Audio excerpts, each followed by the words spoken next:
오늘 나눌 하나님 말씀 다 같이 보도록 하겠습니다. 오늘 나눌 하나님 말씀은 출애굽기 20장 3절 말씀입니다.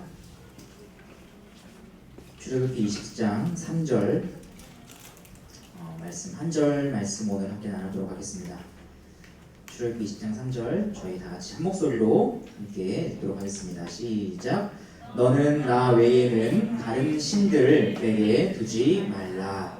아멘. 먼저 드려진 예물 위에 함께 기도하겠습니다. 하나님 아버지, 오늘도 우리가 하나님을 기억합니다.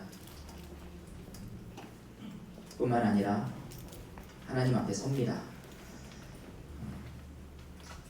우리가 언제나 그러한 마음과 생각을 가지고 나아갈 수 있도록 주여 도와주시되, 특별히 주님께서 우리로 하여금 우리가 하나님 앞에 선 존재로 살아간다는 것을 우리 일상 가운데, 우리 인생 가운데 가장 깊이 경험할 수 있는 시간으로 우리에게 이 예배 시간을 허락하여 주셨습니다. 한 주간 동안 미처 우리가 하나님 앞에 선 존재로 살아가고 있다는 것을 생각하지 못할 때가 너무나 많지만, 그러나 하나님 예배 시간에서만큼은 우리가 그러한 분명한 의식을 가지고 이 자리에 나아옵니다. 하나님, 그러하오니 이 시간 우리에게 말씀하여 주시옵소서. 하나님, 우리가 그 하나님께 나아갈 때 그 마음을 담아서 주님께 예물을 올려드립니다. 이 예물로 인하여 주님의 나라가 확장될 뿐만 아니라 이것이 다만 교회뿐만 아니라 교회 밖에 있는 연약한 자들을 위해서 또한 아름답게 사용되어질 수 있도록 주님 또한 도와주시옵소서. 감사드리며 우리 구주 예수 그리스도 이름으로 기도합니다. 네.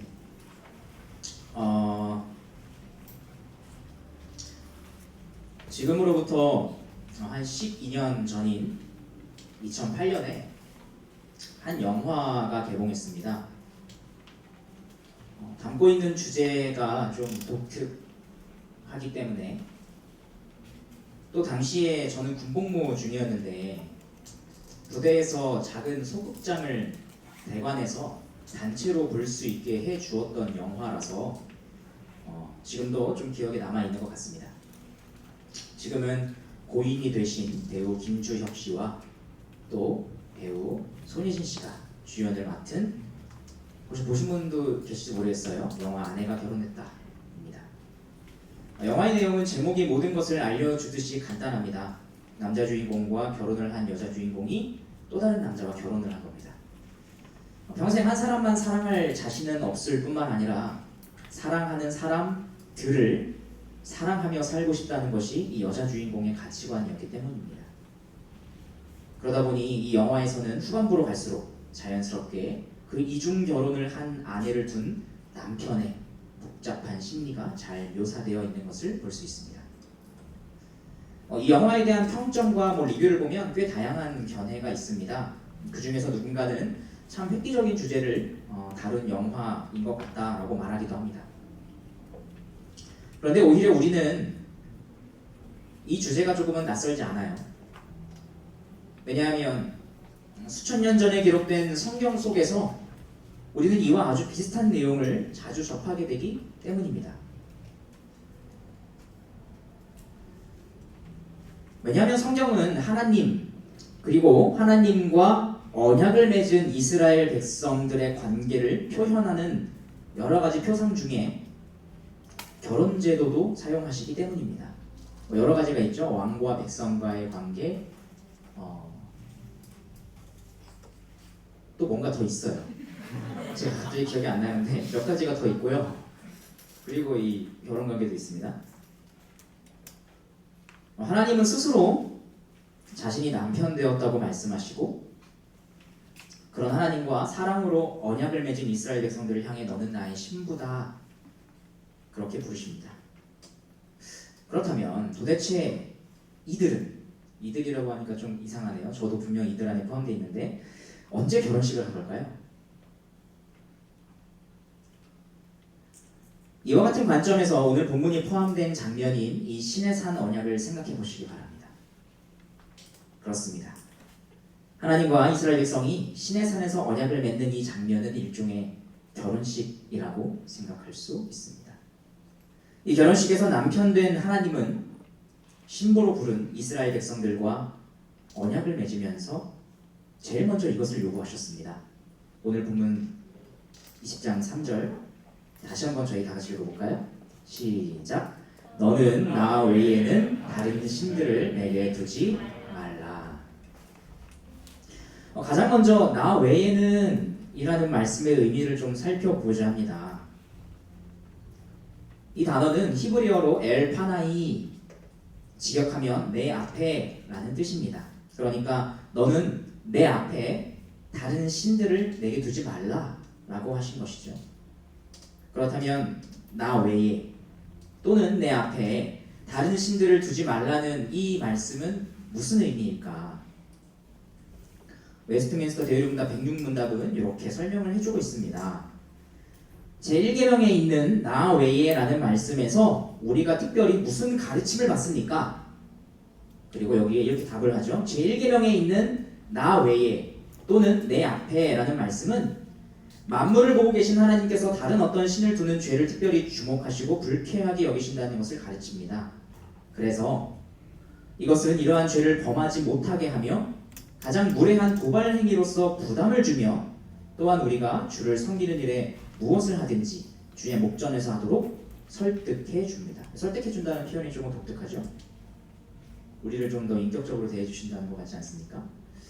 어쨌든 결국 이 말은 하나님 외에 다른 신을 사랑하면 안 된다는 말이면서 또한 하나님과 다른 신을 동시에 겸하여 사랑하는 것을 금지하는 말입니다. 만약 아내가 결혼했다라는 그 영화 속에서 손예진 씨가 연기한 여자 주인공과 같은 그런 가치관을 가지고 있는 사람이, 남녀를 불문하고서요, 그런 가치관을 가지고 있는 사람이 만약 누군가로부터 이와 같은 요구를 받게 된다면, 하나님으로부터 이와 같은 요구를 받게 된다면 어떻게 될까요? 굉장히 갑갑하게 여겨질 뿐만 아니라 결국 이 요구를 거부하게 될 것입니다. 실제로 우리는 구약 역사 속에서 이스라엘 백성들이 끊임없이 이 요구를 거부하며 하나님 이외에 또는 하나님과 함께 다른 대상을 사랑하고 신뢰하며 섬기는 모습을 보게 됩니다. 특별히 이런 관점이 잘 드러나 있는 성경이 여러분도 잘 아시겠지만 바로 호세아죠. 그죠?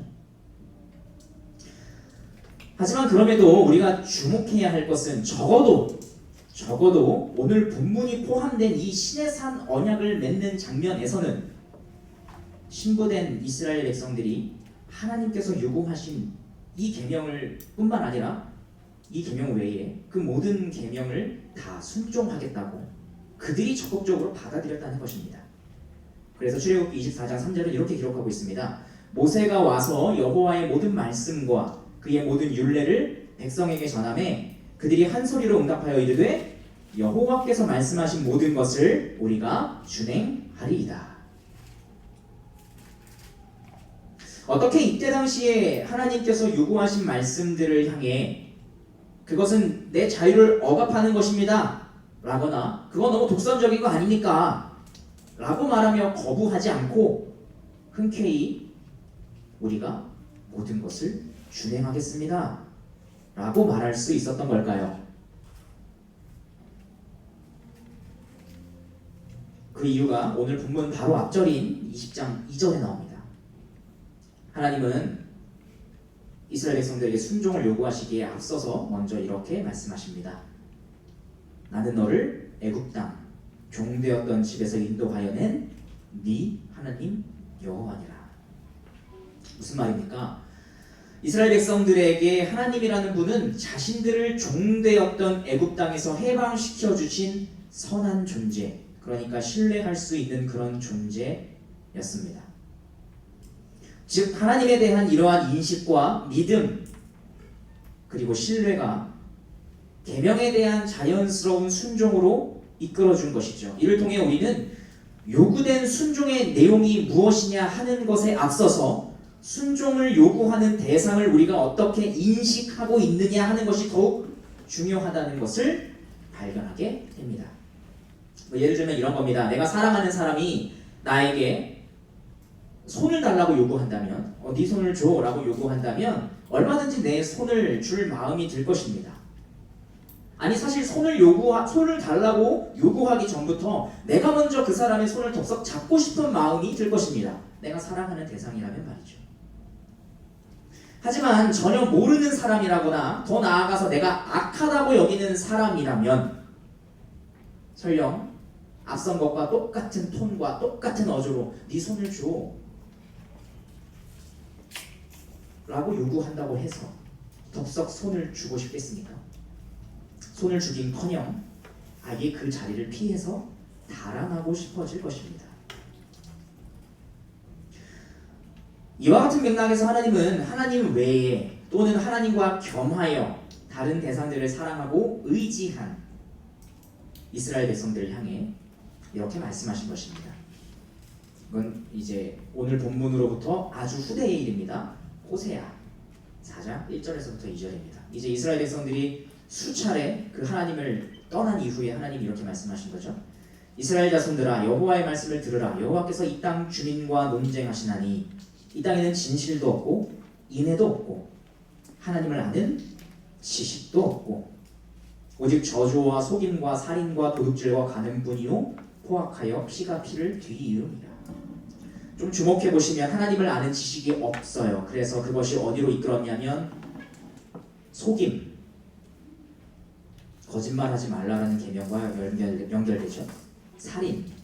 살인하지 말라라는 계명과 연결되죠. 도둑질하지 말라. 간음하지 말라. 그러니까 결국에 십계명을 너희가 어겼다라고 또 말씀하시는 거예요, 그죠? 그러니까 이것은 오늘날 우리도 마찬가지입니다. 하나님께서 우리에게 무엇을 요구하셨느냐 이전에 우리가 하나님을 어떻게 인식하고 있느냐, 그리고 어디까지 신뢰할 수 있느냐 하는 것이 사실상 하나님을 향한 우리의 순종을 판가름하게 됩니다. 그러므로 우리에게는 하나님을 향한 올바른 지식뿐만 아니라 충분한 지식 그리고 경험적인 지식이 필요합니다.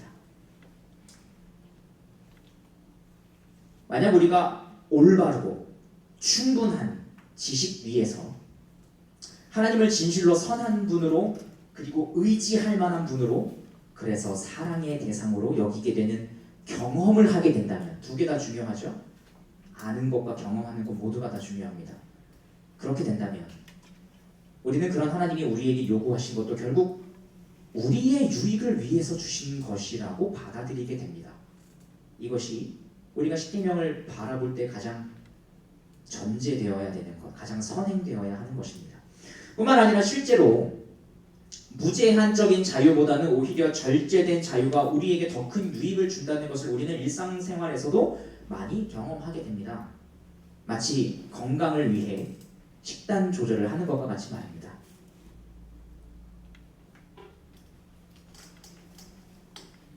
여러분은 하나님이 나에게 정말 좋은 분이라고 믿으십니까?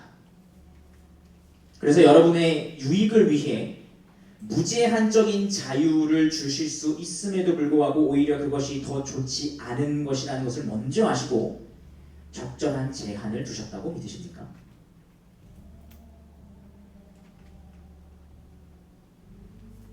정말 그러시다면 하나님께서 주신 제1계명에 담긴 의미가 무엇인지 이제 좀 제대로 살펴보도록 하겠습니다. 이 계명 속에서 먼저 우리가 적극적으로 해야 하는 겁니다. 웨스트민스터 대의문답 104문답은 이 1계명에서 요구되어 있는 의무들을 이렇게 정리하고 있습니다. 제1계명에서 요구된 의무들은 무엇입니까? 제1계명에서 요구된 의무들은 크게 두 가지인데, 두 가지라고 저는 정리를 해봤습니다. 원래 이런 식으로 정리가 되어 있진 않아요. 근데 저는 이렇게 정리를 해봤습니다. 하나님을 유일하신 참 하나님이며 우리의 하나님으로 알고 인정하는 것입니다. 이게 우선되어야 한다는 거죠, 그죠? 그래서 제가 먼저 앞서 말씀드린 거 아니겠습니까? 유일하신 참 하나님이며 우리의 하나님으로 알고 인정하는 것입니다. 이걸 우리한테 요구하시는 의무예요, 그죠? 감사하죠. 두 번째는 그리고 그에 따라 하나님을 예배하고 영화롭게 하는 것입니다 라고 말씀하시는데, 이 뒤에 나오는 내용들이 굉장히 길지만 이것들은 다 제가 생각하기에는 그러면 우리가 어떻게 예배하고 영화롭게 하는 걸까? 그 방법들에 대해서 좀 나와 있는 것 같아요. 생각하고, 묵상하고, 기억하고, 높이 경외하고, 존경하고, 흠모하고, 선택하고, 사랑하고, 갈망하고, 두려워함으로써 하나님을 예배하고 영화롭게 합니다. 여기 있는 한 단어는 전부 성경 각 구절에 있는 내용에서 추출한 것입니다. 두 번째는 하나님을 믿음으로써 우리는 하나님을 예배하고 영화롭게 합니다. 또 신뢰하고 바라고 기뻐하고 하나님 안에서 즐거워함으로써 우리는 하나님을 예배하고 영화롭게 합니다. 하나님을 위해 열심을 다함으로써 하나님을 예배하고 영화롭게 합니다. 전인격을 다하여 하나님에게 모든 순종과 복종을 내어드리고 하나님을 높여 부르고 모든 찬양과 감사를 드림으로써 우리는 하나님을 예배하고 영화롭게 합니다. 하나님을 기쁘시게 하기 위해 모든 것을 주의하고 하나님을 노엽게 했을 때에는 슬퍼함으로써 우리는 하나님을 예배하고 영화롭게 하며 마지막으로 하나님과 겸손히 동행함으로써 우리는 하나님을 예배하고 영화롭게 합니다. 근데 이 요구되는 것들을 찬찬히 좀 살펴보면요, 어떤 좀 예배적인 요소들을 사실 좀 제거해보면 우리가 이미 사랑하는 사람에게 해주기 원하는 것과 큰 차이가 없는 것들이라는 걸 발견하게 돼요. 내가 정말 사랑하는 사람이 있다면 그 사람을 생각하고 기억하고 흠모하고 선택하고 갈망하고, 그죠? 그 사람을 기쁘게 하기 위해 모든 것을 주의하고 내가 그 사람을 화나게 했을 때에는 또 슬퍼하게 되고, 그죠? 그러니까 사실은 어떤 우리에게 굉장히 무리한 것을 요구하는 것이 아니라 우리가 사랑하는 대상이 있다고 한다면 그 대상을 향해 우리가 자연스럽게 나오는 반응들을 사실 요구하고 계신 것이죠.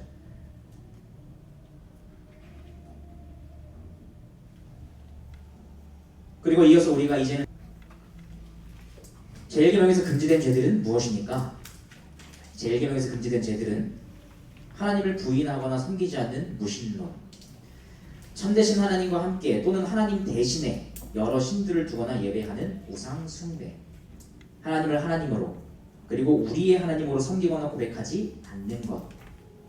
이 계명에서 요구되는 어떤 의무에 대해서 누락하거나 태만한 것, 하나님에 대한 무지, 망각, 오해, 잘못된 견해, 무가치하고 합당하지 않은 악한 생각들을 갖는 것, 하나님의 비밀들을 감히 호기심을 갖고 캐내려고 하는 것, 모든 신성모독, 하나님을 향한 증오, 자기사랑, 이기적인 것, 다른 것들에 우리의 마음과 의지 또는 감정을 두고 전적으로 또는 부분적으로 하나님으로부터 떠나게 만드는 모든 지나치고 과도한 것, 헛된 맹신, 불신앙, 이단, 잘못된 신앙, 불신, 절망, 완악함, 심판에 대한 무감각함, 굳은 마음, 교만, 주제넘음, 세속적인 안정감, 하나님을 시험하는 것, 불법적인 수단들을 사용하고 합법적인 수단들을 지나치게 신뢰하는 것, 육체적인 기쁨과 즐거움, 부패하고 맹목적이며 무분별한 열심, 미지근함, 하나님의 것에 대한 무감각,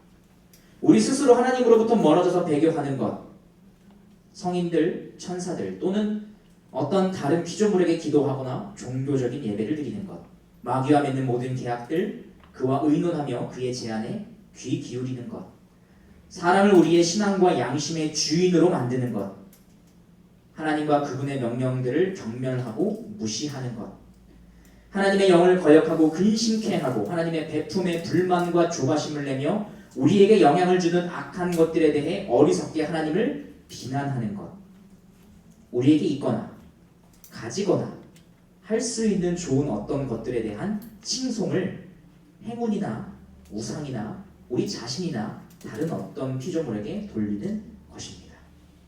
이런 것들을 다 금지하는 것이 1계명이라고 합니다. 막상 들어보니까 정말 엄청나지 않습니까?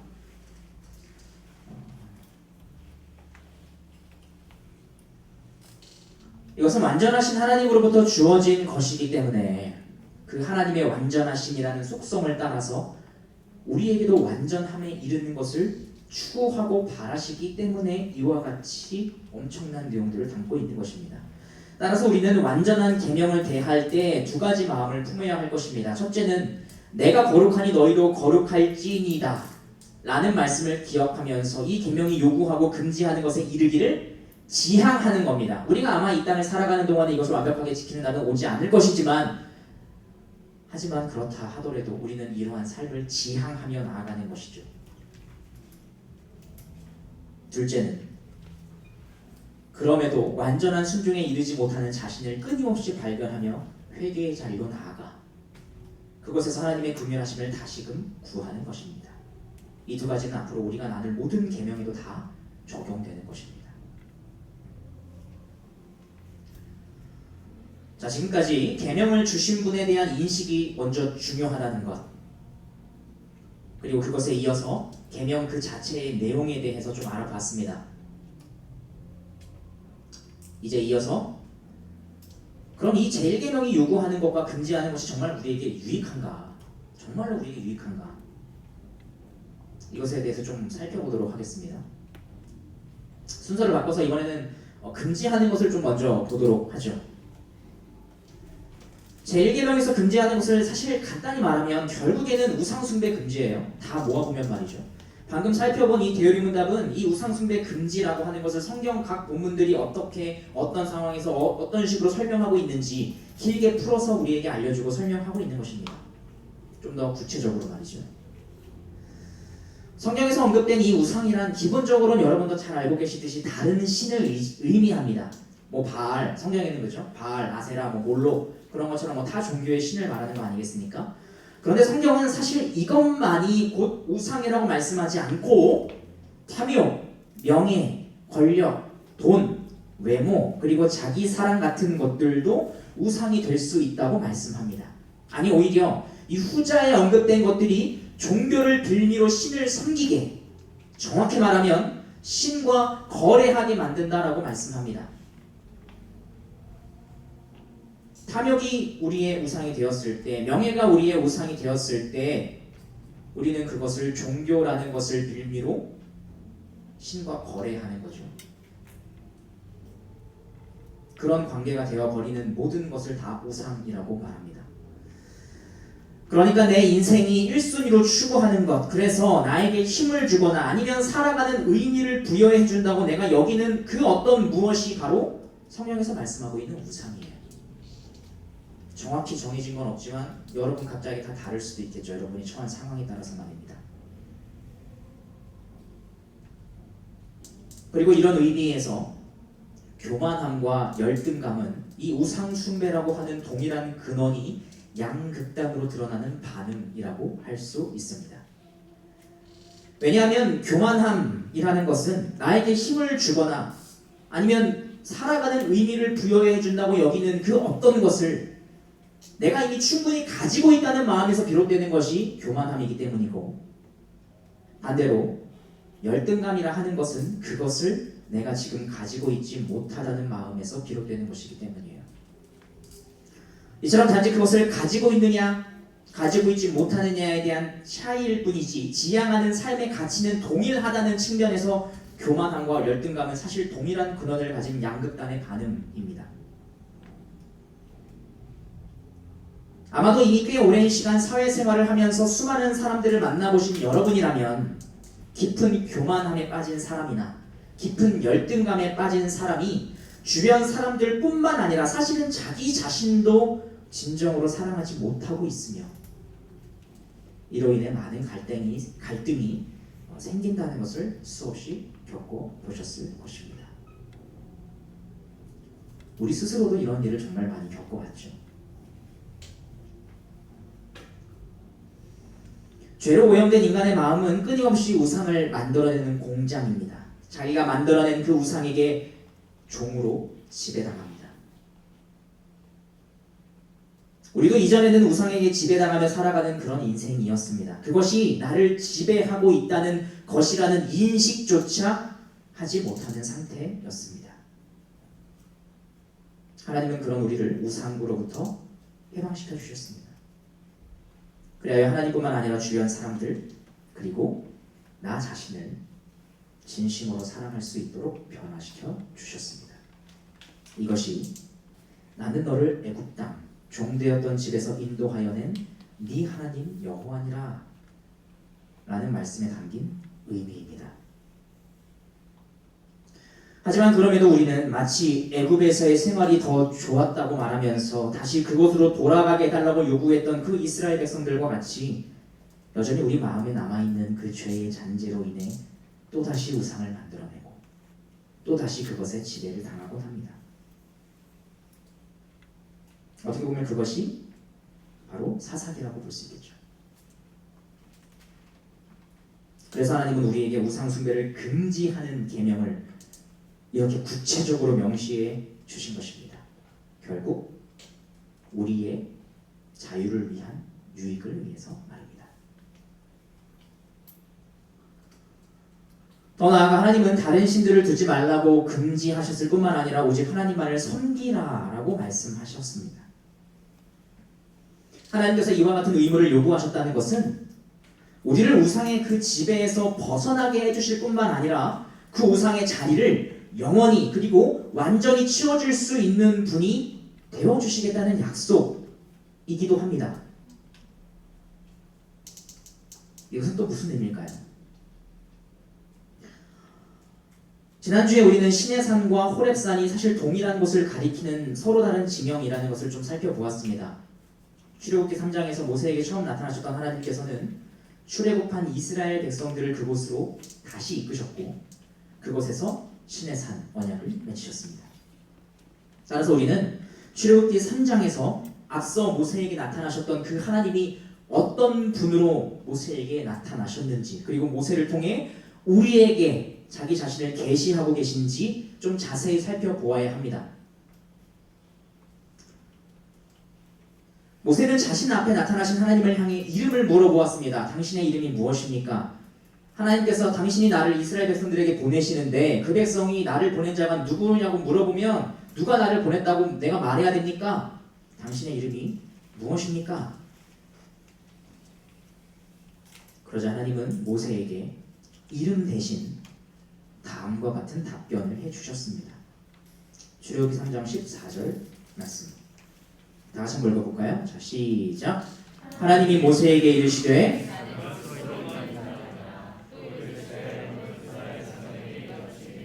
스스로 있는 자가 나를 너희에게 보내셨다 하라. 한글 성경은 여기서 나오는 하나님의 답변을 나는 스스로 있는 자인이라 라고 번역을 했어요. 그런데 사실 히브리어 원문으로 보면 에흐예 아세르 에흐예라는 말인데 지역하면 나는 있다. 그냥 그런 의미예요. 나는 스스로 있는 자다. 이게 아니라 그냥 나는 있다. 여담이지만 이 말에서 그는 있다 라는 뜻을 가진 야훼라는 표현이 만들어졌고 우리는 이 야훼의 라틴어식 표기를 우리말로 옮긴 여호와를 사용하고 있는 거예요.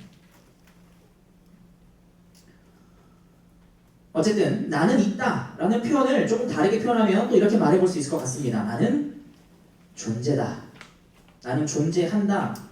그것보다도 나는 존재다. 존재 그 자체다 라고 말입니다.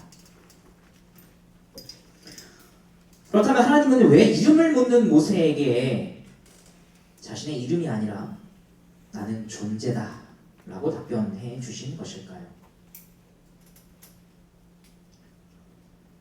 우리가 보통 자신의 이름이나 지위를 묻는 상대방에게 나는 A이다 라고 대답한다는 것은 너는 A가 아니다 라는 것을 전제로 하고 있는 것입니다. 예를 들어서 당신은 누구십니까? 라는 질문을 한 사람에게 나는 사람입니다 라고 대답하는 것은 적합하지 않아요. 왜냐하면 질문을 한 상대방도 같은 사람이기 때문이에요. 동일한 범주 안에 포함되기 때문이죠. 구분이 되지 않아요. 만약 상대방이 외국인이라면 적어도 나는 한국 사람입니다. 이 정도는 대답을 해줘야 합니다. 이처럼 당신이 누구냐? 라는 질문에 합당한 대답은 최소한 질문자와 뭔가 구분되는 것이어야 합니다. 따라서 하나님께서 모세의 질문에 나는 존재다 라고 대답하신 것의 의미는 너는 존재가 아니야 라는 것이 함축되어 있는 것이기도 합니다. 너는 흙이니 흙으로 돌아갈 존재물이라는 것이죠. 이것이 나는 존재다 라는 하나님의 대답이 가진 진정한 의미입니다. 하나님은 존재이시고 모든 만물은 존재로부터 비롯된 존재물입니다. 바로 이와 같은 의미에서 사도 바울은 하나님을 깊이 묵상했을 때 다음과 같은 탄성어린 고백을 할 수밖에 없었던 겁니다. 로마서 11장 36절입니다. 이는 만물이 주에게서 나오고 주로 말미암고 주로 돌아감이라. 그에게 영광이 세세히 있을지어다. 아멘. 이와 같이 하나님을 존재라고 할 때 여기서 말하는 이 존재의 의미는 모든 존재물이 그로 인해 생겨나서 그 안에서 존재하다가 그 안에서 소멸하는 무한한 바탕을 의미합니다. 이 말은 모든 존재물의 바탕인 존재가 없이는 그 어떤 존재물도 생겨날 수 없고 존재조차 할 수 없다는 것을 의미합니다. 뿐만 아니라 이 존재는 그 안에 있는 모든 존재물을 규정하고 제약하지만 자신은 어떤 존재물로부터 규정당하거나 제약을 받지 않는다는 것도 의미합니다. 그래서 하나님은 존재물인 시간과 공간의 제약을 받지 않으세요. 하나님은 영원하시다고 할 때 여기서 말하는 영원은 시간이 한없이 계속되는 어떤 늘어지는 것, 그것을 말하는 것이 아니라 그 시간의 제약 밖에 있어서 과거나 미래도 없이 오직 언제나 현재로 존재하시는 것을 의미합니다. 하나님에게는 모든 순간이 다 현재예요. 뿐만 아니라 공간의 제약을 받지 않으시는 하나님은 우리가 상상으로도 지울 수 없는 그 공간, 여러분 눈을 감고 아무것도 없다고 생각해 보세요. 그냥 깜깜하죠. 거기에서 공간도 없애보세요 라고 한번 제가 질문해 본다면 여러분 공간이 없는 걸 상상해 보실 수 있겠습니까? 불가능해요. 우리는 공간이 없는 걸 상상조차 할 수 없어요. 그게 뭔지 잘 몰라요. 하지만 하나님은 그 공간 너머에 그 밖에 계셔서 그래서 어디에나 계셔요.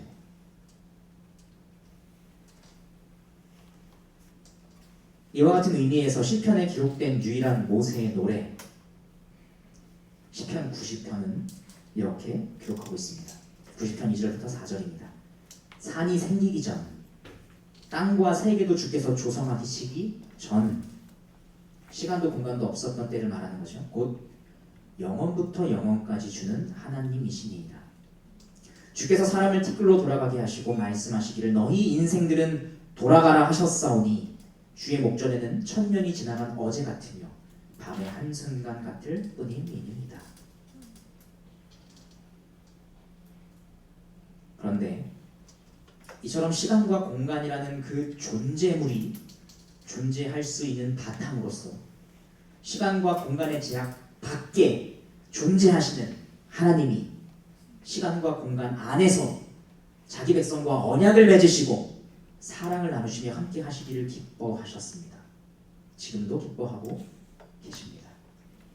그래서 우리가 믿는 신앙의 표준이 되는 웨스트민스터 신앙고백서 2장 2절에서는 이것을 이렇게 정리합니다. 하나님은 모든 생명의 근원이시고 영광, 선하심과 복되심이 그 안에 있고 또 그에게서 나오며 그는 홀로 그 자신 안에서 스스로 충족하신다.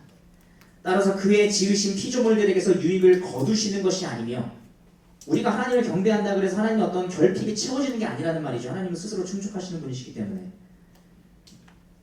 다만 그의 영광을 그것들 안에서 그것들로 말미암아 그것들을 상대로 그것들 위에 나타내신다. 그분만이 모든 존재들의 근원이시니 만물이 그에게서 나오고 그로 말미암고 그를 위하여 존재한다. 그는 그것들을 다스리시되 그의 기뻐하시는 뜻대로 하시며 그것들을 위하신다. 그의 눈앞에는 모든 것이 가리움이 없이 나타나 있다. 따라서 그의 지식은 무한하시고 무오하시며 피조물에게 의존하심이 전혀 없으시다. 그에게는 우연이란 것도 없고 불확실한 것도 전혀 없다. 그는 그의 모든 계획이나 모든 행사나 모든 명령에 있어서 지극히 거룩하시다. 그는 천사들에게서든지 사람들에게서든지 모든 피조물들에게서 그의 요구하시며 기뻐하시는 예배, 봉사, 순종을 받으심이 마땅하다. 성경은 우리 하나님을 이와 같은 분으로 알려주고 있습니다. 그래서 이와 같은 하나님을 먼저 알고 믿었던 다윗은 이렇게 노래했습니다. 시편 139편 1절부터 10절입니다. 여호와여 주께서 나를 살펴보셨으므로 나를 아시나이다. 주께서 내가 앉고 일어섬을 아시고 멀리서도 나의 생각을 밝히 아시오며 나의 모든 길과 내가 눕는 것을 살펴보셨으므로 나의 모든 행위를 익히 아시오니 여호와여 내 혀의 말을 알지 못하시는 것이 하나도 없으시니이다. 주께서 나의 앞뒤를 둘러싸시고 내게 안수하셨나이다. 이 지식이 내게 너무 기이하니 높아서 내가 능히 미치지 못하나이다. 내가 주의 영을 떠나 어디로 가며 주의 앞에서 어디로 피하리이까. 내가 하늘에 올라갈지라도 거기 계시며 스올에 내 자리를 펼지라도 거기 계시니이다. 내가 새벽 날개를 치며 바다 끝에 가서 거주할지라도 거기서도 주의 손이 나를 인도하시며 주의 오른손이 나를 붙드시리이다. 하나님께서 우리로 하여금 너는 나를 섬기라 라고 말씀하신 것은 우리로 하여금 그 언제나 의지할 대상으로 계시겠다는 의미입니다.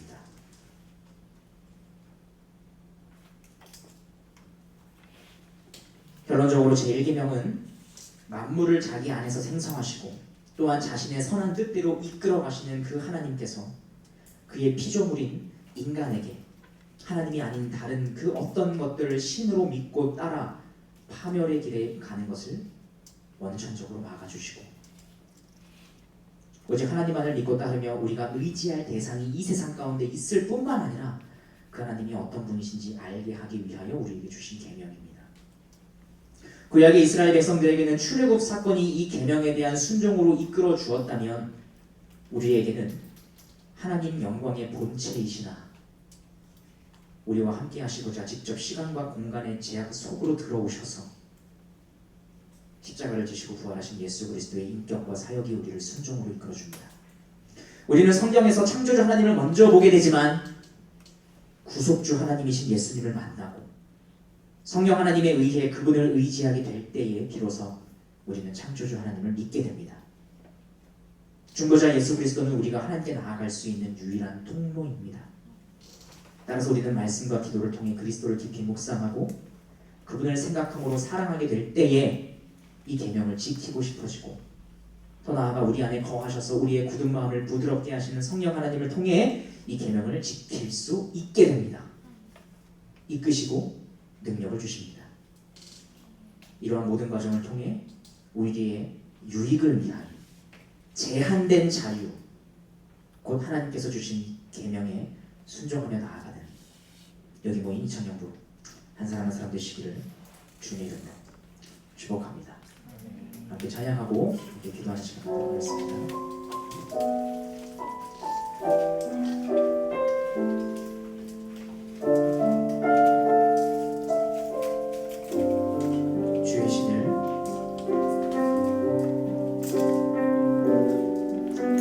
주의 신을 내가 떠나 어디로 피하리까.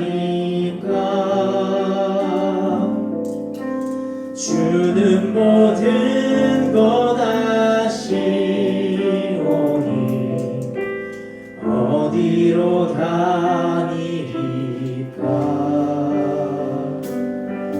내가 새벽 날개 치며 저 바다 끝에 거해도 어둠도 숨기지 못하리라. 주님의 손이 날 인도해. 주님은 내 모든 것을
여러분에게는 이 제1계명이 어떻게 다가오시고 오고 계십니까?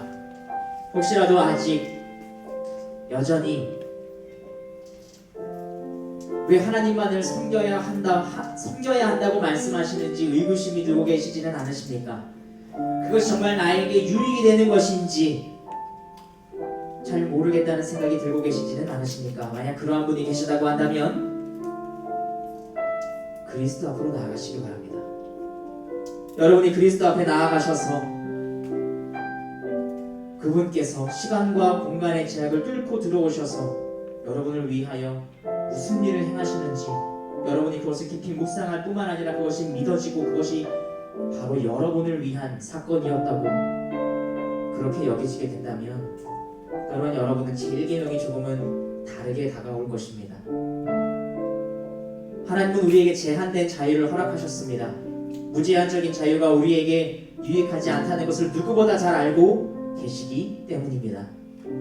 그 제한된 자유고 그것으로 인하여 우리를 진정한 하나님 안에서의 자유로 이끌어 주십니다.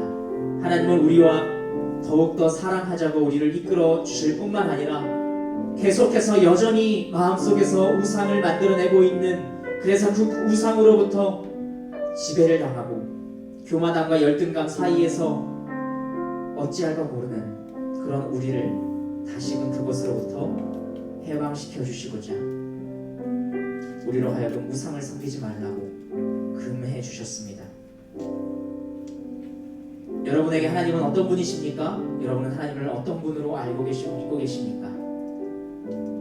이에 대하여 우리 함께 좀 하나님을 깊이 묵상하며 그리고 예수 그리스도 안에서 그 하나님을 더욱 우리가 사랑할 만한 분으로 주님 알기 원한다고 고백하며 나아가며 우리 함께 좀 기도하며 나아가도록 하겠습니다. 함께 기도하시겠습니다. 사랑하는 하나님, 그저 하나님을 이 세상에 가슴으로 꽂히는 하나님의 신뢰를 생각한다면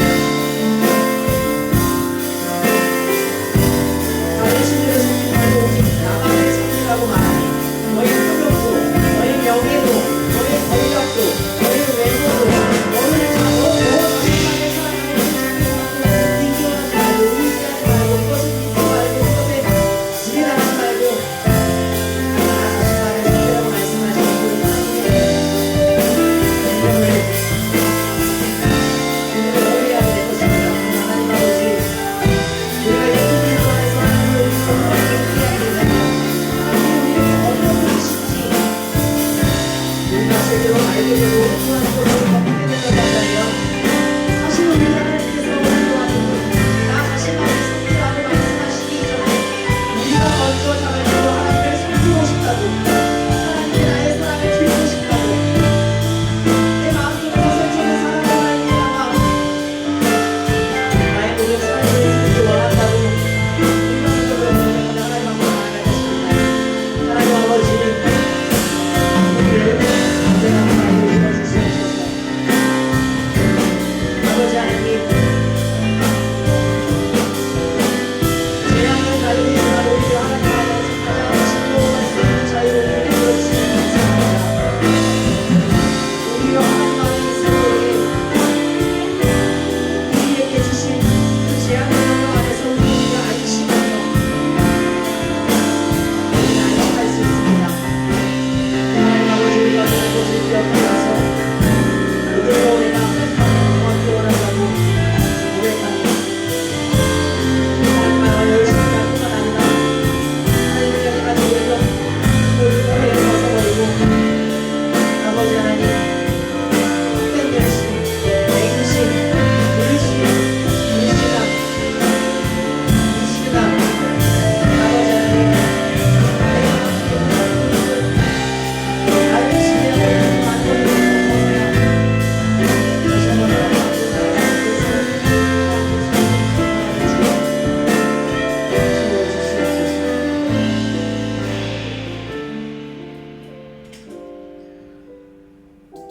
사랑하는 하나님, 우리가 하나님이 사랑이시라고 아는 것을 넘어서서 하나님을 사랑한다고 고백하길 원합니다. 우리는 예수 그리스도 안에서 비로소 하나님을 사랑할 만한 분,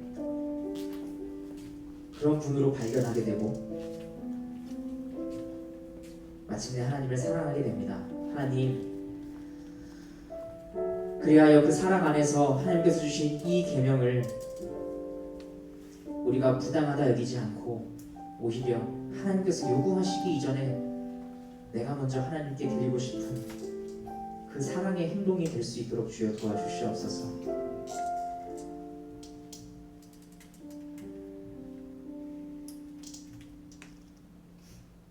지금도 우리와 함께 하시는 우리 주 예수 그리스도의 은혜와 모든 것을 주관하고 다스리시는 성부 하나님의 사랑하심과 이 모든 것 안에서 함께 교통하시며 일하시며 우리의 마음을 변화시키시고 일으키시는 성령 하나님의 교제인도 충만케 하시는 은총이 여기 머리 숙인 이청년부 한 사람 한 사람 머리 위에 이제로부터 영원토록 함께 있을지어다.